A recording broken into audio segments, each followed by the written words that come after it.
Welcome to SLP Nerdcast, your favorite professional resource for evidence-based practice in speech-language pathology. I'm Kate Grandbois. And I'm Amy Wonka. We are both speech-language pathologists working in the field and co-founders of SLP Nerdcast. Each episode of this podcast is a course offered for ASHA CEUs. Our podcast audio courses are here to help you level up your knowledge and earn those professional development hours that you need. This course, plus the corresponding short post-test, is equal to 1 certificate of attendance. To earn CEUs today and take the post-test after this session, follow the link provided in the show notes or head to slpnerdcast.com. Before we get started, one quick disclaimer. Our courses are not meant to replace clinical advice. We do not endorse products, procedures, or other services mentioned by our guests unless otherwise specified. We hope you enjoy the course. Are you an SLP or related professional? The SLP Nerdcast Unlimited subscription gives members access to over 100 courses offered for ASHA CEUs and certificates of attendance. With SLP Nerdcast membership, you can earn unlimited CEUs all year at any time. SLP Nerdcast courses are unique, evidence-based, with a focus on information that is useful. When you join SLP Nerdcast as a member, you'll have access to the best online platform for continuing education in speech and language pathology. Join as a member today and save 10% using code NERDCASTER10. The link for membership is in the show notes.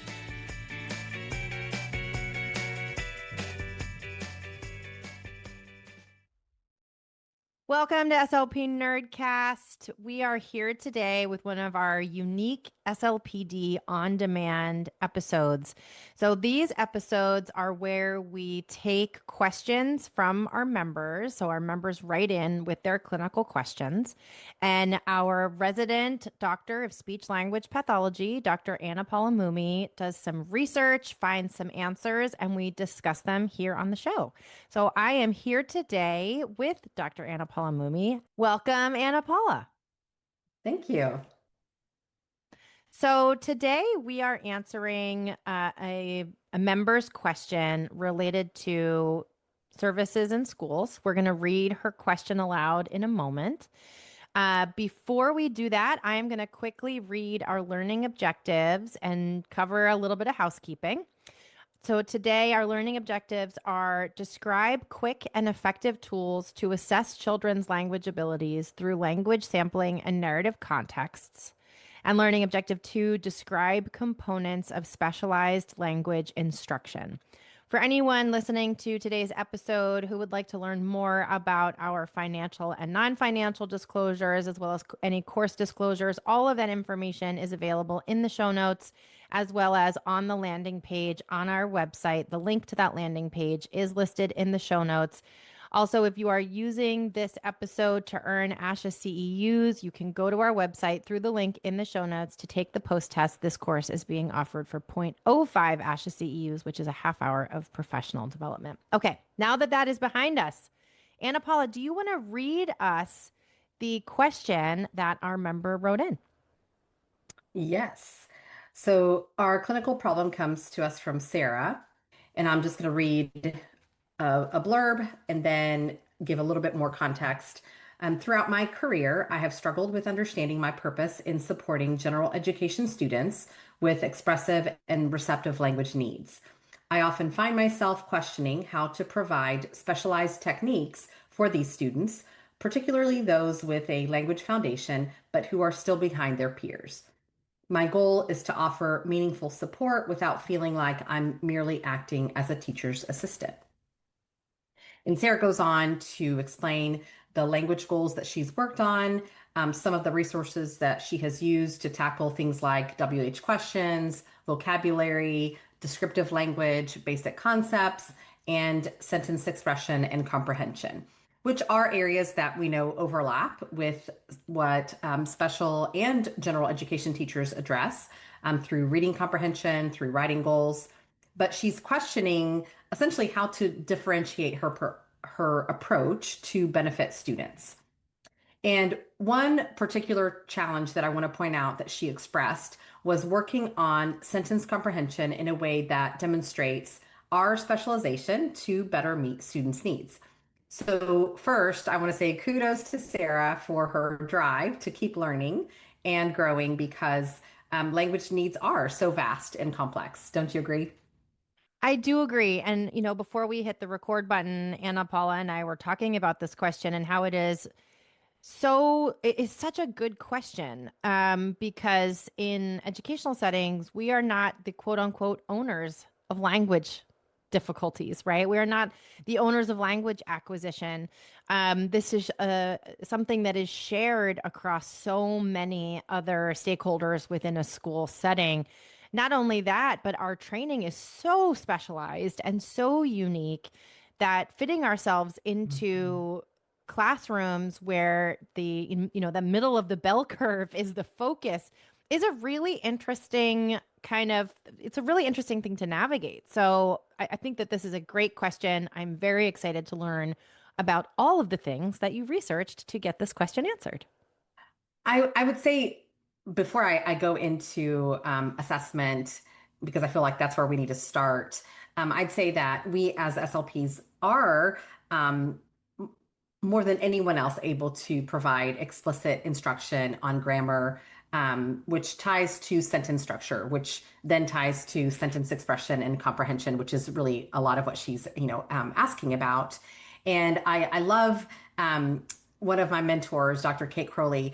I participated in the Bilingual Extension Institute at Columbia years ago, and she talks about how an SLP who doesn't understand grammar is like a surgeon who doesn't understand anatomy and physiology. And I just love that through one of her initiatives because she's so passionate about this, the Leaders Project. She provides a really comprehensive video series for SLPs of both basic and advanced grammar.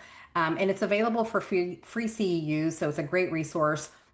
There are 6 videos under grammar fundamentals. There are 4 under advanced grammar fundamentals. And we can link to those videos, but I just think it's a great place to start if you're feeling maybe a little rusty, when it comes to grammar and language, because we do, obviously, we have extensive knowledge when it comes to language acquisition and grammatical acquisition, but sometimes I think it is kind of a continuum, right, in terms of how strong my skills or my knowledge base might be in that area. So it's a great place to start for sure.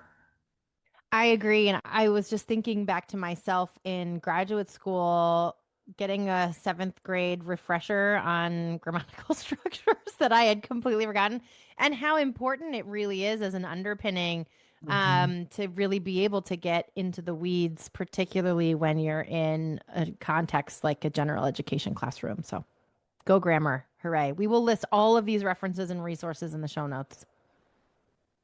Awesome. Yeah.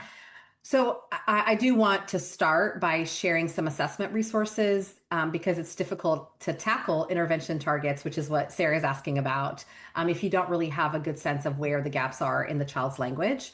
So the first one, there are 3 that I want to highlight. The first one is called the Sampling Utterances and Grammatical Analysis Revised, or the Sugar Language Sample Analysis Method. And I don't know. Some people are familiar with SALT, which is the alternative that a lot of researchers use, and some clinicians, I think, do use it, but it is very extensive. It requires specialized program, specialized coding that you have to learn. So it's a little bit more involved. What the researchers who developed sugar, what they found based on, and I forget now exactly the study, but they surveyed SLPs and found that a very small percentage of SLPs are actually doing language sample analysis in their assessments, which is kind of surprising. It's surprising and not surprising, right? It's surprising because it's such a key tool that we have to really analyze language. But it's not surprising in the sense that we have been told that we need to have, a minimum of 200 to 300 utterances, or we have to Totally have, absurd. yeah, just completely not accessible to the everyday workload of an SLP, especially in the schools, right? And so what they've done is that they developed this method where you can quickly identify language impairments in children. Of course, you wouldn't use this as a standalone, but it's one that is very strong. They've developed 4 different measures that you look into or that you measure to really come up with or to get a good sense of where this child, where their skills are. And so it you're able to essentially collect, transcribe, and analyze a 50 utterance sample in about 20 minutes. That's amazing. And yeah, it's really awesome. And what's even more awesome is there's nothing required in terms of a special program. You can do it with Word, and all of the materials that they supply are free. So you go to sugarlanguage.org and you get everything. There's tutorials, videos where they explain the entire process. And it's just a very much like a step-by-step, and you can follow it to then arrive at the 4 metrics that tap into utterance length and sentence complexity, which is essentially what we need to learn in order to see, where treatment may be needed. And so they're, like I said, video tutorials, and then they have these handouts outlining the process, norms by age for children ages 3-0 to 10-11. And then what's really nice is that they have this sub-analysis form or forms based on age that can help you then identify potential intervention targets. And then they have these corresponding resource materials for intervention, and it's all free downloads. So once you've made your determination and you've analyzed that child's language sample, then they have all these resources for intervention. So it's a great place if you are struggling to do language sampling or have just like given up on it because you're like, no, it's too much. So this is a perfect way. This seems like such a great resource. And as all of our listeners will soon learn, this is the first of several wonderful, easy to remember acronyms that we are going to cover in today's episode. So Sugar Language, great resource. We're going to have that linked in the show notes, and the first of many cute little words that we're going to talk about today. Moving on. So let's get to our next one. NAP. The nap. Sugar and nap. I mean, it's so. I was looking at your notes before we started recording. I was like, this. I can't not say something about these. It's too cute. That's right. It's the Narrative Assessment Protocol, which is a direct assessment of children's language abilities within a narrative context. So you are able to examine 5 different aspects of language: sentence structure, phrase structure, modifiers, nouns, and verbs. There's a long form scoring option, a rubric, and then there's a short form. So of course, if you're pressed for time, you can use the short form scoring rubric and you're able to still get really good information. And they're both tapping into things like, is the child using compound sentences, complex sentences, negative sentences? Are they using elaborated noun phrases or prepositional phrases or any kind of modifiers, adjectives, pluralized nouns and those kinds of things. So, and even like more advanced nouns and verbs. So when we talk about tier 2, and I know we've done some episodes on tier 2 words and vocabulary. So you're able to tap into, are they using those tier 2 nouns and tier 2 verbs, and then verb tenses and all of that. So great tool to get a really quick assessment of their language skills within a narrative context. Then there's another one that is also related to narrative context. It's called the Monitoring Indicators of Scholarly Language. So MISL. MISL. Not as MISL. Cute of an acronym, but probably also easy to remember. There you go. So here they split it into assessing elements of macro structure and microstructure. So going back to, so if you need a refresher to, what does that mean? So macrostructure being just that story level structure, right? So overall organization of the story, flow, coherence, things like story grammar elements. So, character, setting, problem, solution, the things that we kind of know as more the big picture areas. And then the microstructure being the sentence level structure. So things like word choice, lexical diversity, sentence structure, both in terms of are they using clauses? So thinking about like clausal density and then also syntactic complexity. So how are they, moving around words? How are they combining words in different ways to show complexity? And then transition words. Are they using transition words to link ideas and events? So can they say and then or so, or having, other maybe more advanced ways of linking their ideas and events within the story? Then also descriptive language, so adverbs, adjectives, and then representing mental states. So internal thoughts and feelings of characters. Can they talk about those things, or can they identify those things in a narrative when we're talking about mental states or things that are maybe inferred? So the scoring guide is really nice.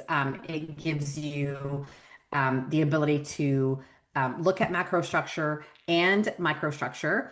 And one of the acronyms that we were chuckling at is fanboys, because we're looking at, are they using coordinating conjunctions? And so one easy way to remember what are those coordinating conjunctions is through this acronym of fanboys. So for and Fanboys. I mean, I yes. can't stand it. If no one walks away from this episode remembering these ridiculous acronyms, it's just I was chuckling really entirely too hard to myself while I was reading your notes. Yes. So, but it does help, right? Because we know it's for, and, nor, but, or, yet, and so. So those are kind of like the core coordinating conjunctions that we might use. And then also you're looking at their ability to join subordinate clauses to main clauses, understanding what those are. What is a main clause? What is a subordinating clause? And again, the use of metacognitive verbs. So verbs that show that we're thinking or that we are in a state of thinking, knowing, perceiving, and so on. So it's just a really nice tool, again, for looking at narrative complexity, but then also documenting change over time, right? Because if you're using this to assess, then you can also use it to monitor progress. So wonderful resource, and I have links there for you to add for our listeners. Amazing. So just to recap for a second. So we've been presented with this question, a really unique question about our role in a context that might not understand our role, or we're not really sure how to insert ourselves. We might be limited on time, right? We might be limited on resources.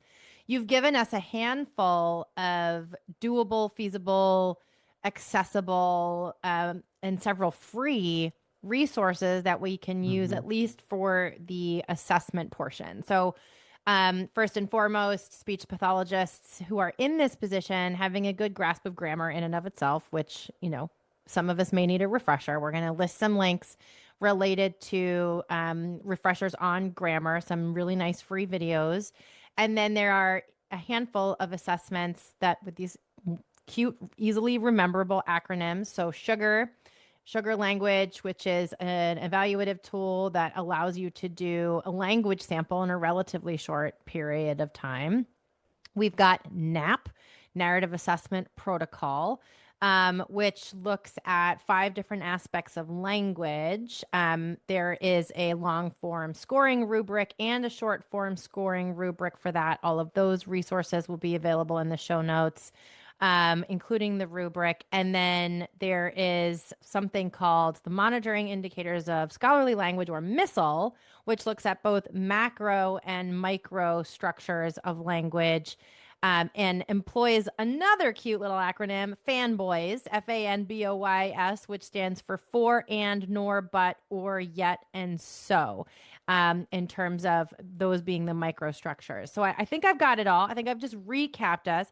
So let's put ourselves in Sarah's shoes. We're trying to figure out how to insert ourselves. We now are armed with these accessible tools that we can do within a reasonable amount of time to assess what's going on in terms of language at both larger structures like the narrative structures and smaller structures like sentence structure, coordinating conjunctions, and all of those kinds of things. Now what? What do we do? Yes. So I want to focus, of course, we could spend 2 hours talking about what do we do because there's so many different areas that could be potentially delayed or impaired. And so I want to focus on two. One being supporting macro and microstructure, because I feel like, so much of what we can bring to the table, I think that where we can maybe go deeper than maybe teachers go is looking at this macro microstructure maybe differently or going more in depth than they might go. And it really relates to what they need to be able to do and understand, not just in language arts, but they're going to need to be able to do this in different subject areas, right? They have to be able to look at a text and pick out what is the overall meaning, or what is the big picture. They're going to have to be able to understand what are the main elements, right, of this so that I can understand it. And then if you can't also then look at that microstructure and understand more complex language or more complex structure, that's going to affect your ability to engage in lots of different subject areas, right? So it's, of course, applicable to many areas. So I'm going to start by talking about skill, which is supporting knowledge in language and literacy.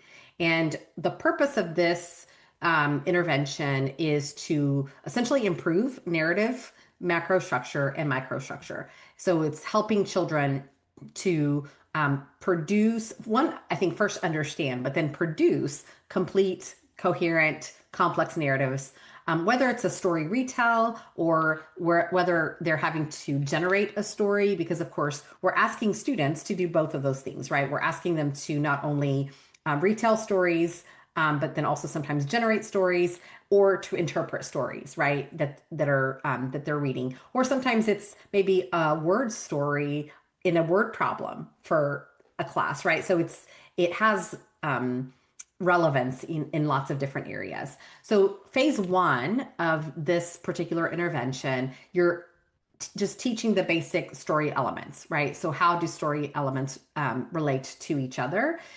So understanding who are the characters, right? The setting of the story, problem, solution. I have a real cheesy way of teaching this. And this, of course, applies more to, I think, younger kids, but you can still use it with older. But I use these icons where I show them a heart, and then I ask, what does a heart make you think of? So generally when they think heart, they think, oh, a person, an animal, right? Animals have hearts. And so we connect the heart to people and animals. We connect that to characters. And then the question that's associated with that is, who is the story about, right? So I go through this whole process of getting them to associate this heart icon to character and then to the WH question that goes with it, right? The who. And then I have two icons for setting, a triangle and a star. So I have this brown triangle and I'll say, what does this make you think of? And they might say a mountain, they might say a pyramid, they might say whatever, right? Or maybe a rooftop. And then I'll say, well, those are places, right? So then the triangle becomes our code for place. And then we tie place to where did the story happen? So we make that connection. And then we go to star. And the star, of course, we start talking about what does this make you think of? And they'll say, well, we see it at nighttime or whatever. So we try to get them to, or I try to get the child to think about time of day. And so then the star becomes our cue for time, and then time, we tie it to the when, right? So the WH question that's associated then is, when did the story happen? So we have who is the story about, when and where did the story happen. And then we have for the problem, I just use a square with a question mark.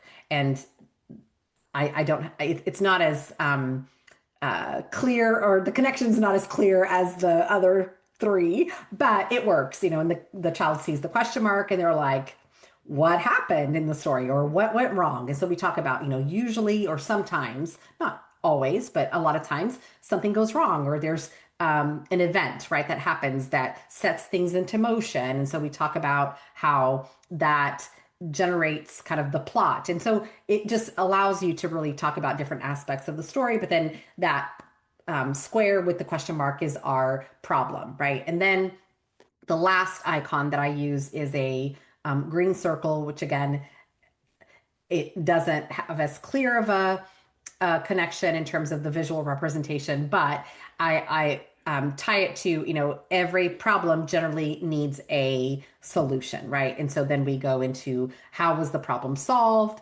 or if there's not a problem per se, it's how did the story end, right? So what happened, how did the story end, or what was the problem, and how was the problem solved? So that's just a very basic way that I might teach story elements. And of course, if the child's older, I may have to do something a little bit different. With young ones, I have a little song sometimes that I use. I mean, you can go all out but as long as they're understanding and they're able to really have a clear sense of what those story elements are. Then you go into, oh, go ahead. Yes, Oh, you have I a was just question. gonna say, it was really more of I have a reflection, just thinking about the power of visuals, right? Mm-hmm. And I was also thinking about how important it is in these instances to collaborate with the classroom teacher, right? So going back to this Mm-hmm. question from our member about how to provide services in a general education classroom, the classroom may have similar visual supports that they are Mm-hmm. using to talk about stories. So in leveraging collaboration, kind of extrapolating from what the classroom might already be doing in terms of visual Mm-hmm. supports, language stories that they use, and being able to be flexible with mapping that onto something like skill, right? Or mapping that onto something that Mm-hmm. our literature might use to support teaching narratives. I just, in terms of creating consistency for the child, Absolutely. especially if you're trying to figure out how do I provide these services, how do I squeak myself in there? A lot of times it's being camouflaged and using the language or the culture of the classroom that the child is in. That was the only thing I was thinking. No, that's a perfect point, and I'm so glad that you brought that up because absolutely, they may already have a system in place that they've learned, and so absolutely, you can coordinate with the teacher to learn, and then you utilize that and hopefully bring that consistency or continuity. So absolutely. Um, Phase two of skill is about connecting and elaborating stories. So you're teaching the child use of adjectives and adverbs and complex sentences to elaborate on the setting, the characters, the plans, the actions, the feelings, all those things. And you're teaching the inclusion of dialogue. So where maybe when you are writing a story that you're including some kind of, chatter or talking, between the characters and so on. And so you're really just getting into the nitty gritty of elaboration. So what does that look like? And again, like you said, you can coordinate with the teacher to know like what are the things that they've already covered, and then maybe you can go deeper and you can or elaborate further, or maybe give them the strategies or even like a framework. If there isn't a clear framework that's being provided by the teacher, then you provide the framework or you provide the visuals or whatever it might be that helps that child really understand it and be able to make progress with it. So that's what phase two encompasses. And then phase three is more about them learning how to create and then edit stories. So you're actually teaching the children to appraise the stories that they create and stories created by others. So they use this self-scoring rubric to help the child edit the story retells or their self-generated stories. And so if a child can assess their writing, right, that's like the next level and being able to really see, like, oh, are you using more variety, right, in your vocabulary? Are you using more of those tier two words, whether they be nouns or verbs? Are you using clauses to, and we're going to talk about clauses here in a minute more in detail, but are they using clauses to expand on what they're saying. So instead of just saying the boy, went to the store, you might say the boy um, with reddish hair went to the store, or something like that, where you're able to give a little bit more detail. And so then they're assessing themselves, like, what am I using now? And then of course that gives you another way to monitor progress, because you can see where they started and where they end up after you've given them that explicit instruction. And that's really what this is about. It's about explicit instruction in story grammar, but then also in the grammatical components. And I I want to say, I think we take for granted that children are being taught grammar. And I Totally. say this because my own children, went from a classical teaching model, which is very much they infuse a ton of grammar into this model, and they're learning how to dissect sentences and all of this, but then they went to another school, which is more the typical way of teaching language. And it's really much more literature focused. It's not necessarily, there is almost there's very little that's happening when it comes to grammar. And so kids understanding what is a noun, what is a verb, but what is an adjective, what is an adverb, just being able to understand even like the function of those words, and why do we have these different categories of words. It's not just learning, oh, these are nouns, these are verbs, but these have different functions, and I can use them in a way to be clear or to express myself in a way that is more advanced or more elaborate, right? So it's giving them that understanding. So in this whole process, we're essentially helping children move from basic to more complex episodes, or describing, happenings or events. And all of it includes, of course, the story grammar piece, target vocabulary, and then words that signal causal relations. So all the lexical and all the grammatical skills that are needed for telling coherent and cohesive stories. I think that I just want to make one quick comment about how good of a point. I just love the point that you made about not taking it for granted that someone's coming to the table with a set of knowledge. I think taking a second to reflect on how your particular school goes about, like, what is the culture? Mhm. What is the status quo? This is what we do here in terms of grammar instruction. And then considering that coupled with the child in front of you, did they move and were they previously at a different school? Have you been Mhm. called in because, like a lot of these kids, they've learned how to mask. They've gotten by and they kind of don't understand, but they have a surface level understanding, but they don't really have that deeper understanding. And is that perhaps part of the reason why you've been called in as an additional support? So I think the comment of not taking something for granted is not law is really very important. And I know we only have one more intervention to go over. What can you tell us about working with students around more complex sentence structures? Yes, so there's this one intervention method called complex sentence intervention, and it's aimed at improving the grammar, comprehension, and expression skills, especially children with developmental language disorder. So, DLD is prevalent, and some people may know it as SLI, specific language impairment. There's a little bit of controversy. Which one is it?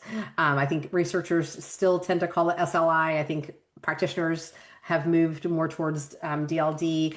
But essentially, these kids may have what appears to be normal conversational skills, but they really struggle when it comes to more complex language, more academic language. And so you're looking at, where are those gaps for these kids? And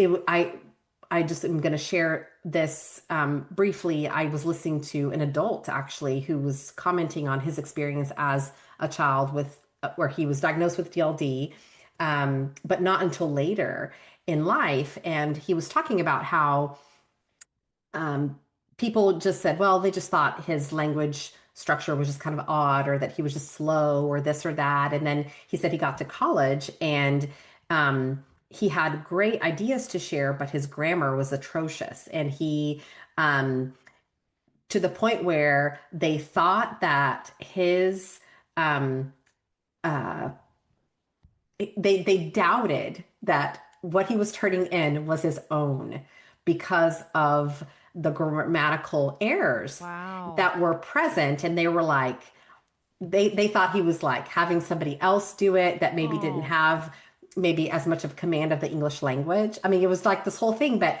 he shares openly because he was like, this is what I've dealt with. And then he talked about having to script sometimes what he was going to say, even just going in to like a social situation, because he didn't feel like he could just off the cuff have a conversation, because he felt that his sometimes, either the vocabulary wasn't there, or he just had difficulty being able to elaborate. So the very things that we're going to be talking about, he was talking about it as an adult, having experienced it. And I think sometimes, again, we think, oh, but isn't every child struggling with grammar, or isn't, and I think we just have to really give these children the tools that they need to be able yeah. to succeed. And so anyway, um, what they need is really explicit instruction, being able to understand and produce complex sentence structures. So, identifying sentences, being able to deconstruct sentences, being able to combine them, generate them, and so on. And so,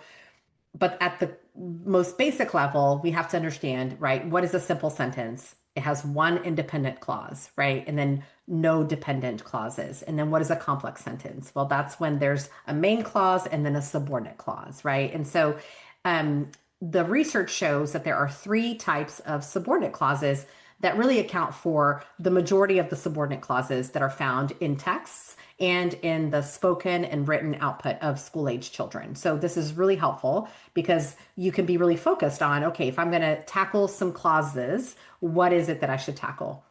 And so those are adverbial clauses, object complement clauses, and relative clauses.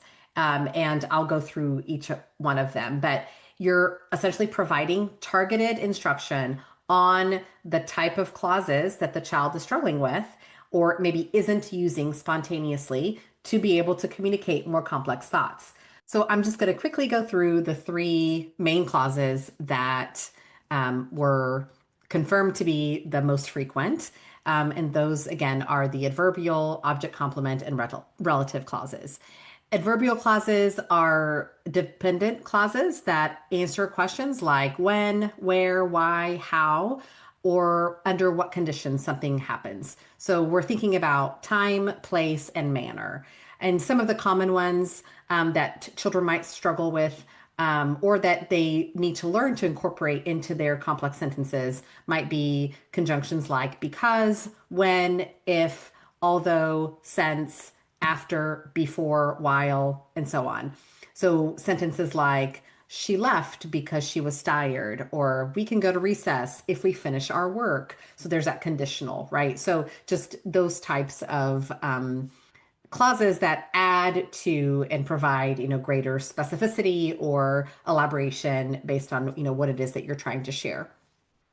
Object complement clauses are those that complete the meaning of certain verbs, especially thinking, saying, feeling verbs. So those are kind of some of those, mental state verbs that we talked about earlier. And common verbs that take complement clauses are verbs like think, know, believe, say, understand, forget, remember, feel, notice. And so these are the kinds of sentences like, I know that you're right, or I believe that early intervention makes a difference, or, where you're showing, knowing, believing, understanding, and so on.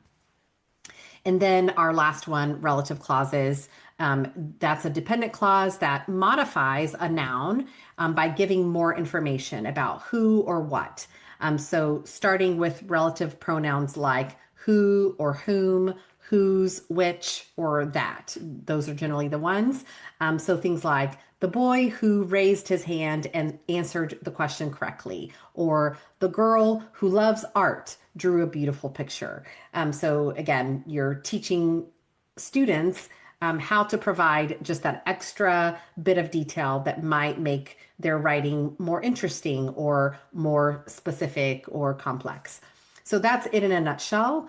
And again, just going back to our role, when we talk about, how we are able to address these things, we're going deeper or providing frameworks or providing that explicit instruction that's maybe more nuanced or more specific than they might be getting in a general ed classroom, where maybe you're just skimming the surface, or maybe there's assumptions about what kids know, and you're not giving that more explicit instruction that really is beneficial, specifically for kids who have developmental language disorder. I love that you've pointed out how we have this specialized training. I think that is also something, I don't know, maybe a theme of this conversation is taking things for granted, right? You forget that you Mhm. know specific things if it's what you do all day long. I also think it's important not to take for granted what your teacher's background is, Mhm. in terms of the level of specificity when it comes to linguistic structures, linguistic application, those kinds of things. I also think, this is such a great opportunity for those collaborative conversations, for asking your classroom teacher, well, I'm not sure how to insert myself. What is helpful to you? How can I Mhm. help extend what you know into the classroom to this one particular student or group of particular students that have been identified? I think having those open collaborative conversations is one of the things that it makes our skill set that much more accessible, when you're doing it in conjunction with a context and other people who understand what we do, and can help Mhm. reach more kids, really. Yeah. Um, this has all been so interesting and so helpful. I love that you've given us a handful of, well, all of these acronyms for first of all, but these quick, doable and reasonable action steps and frameworks, and assessments.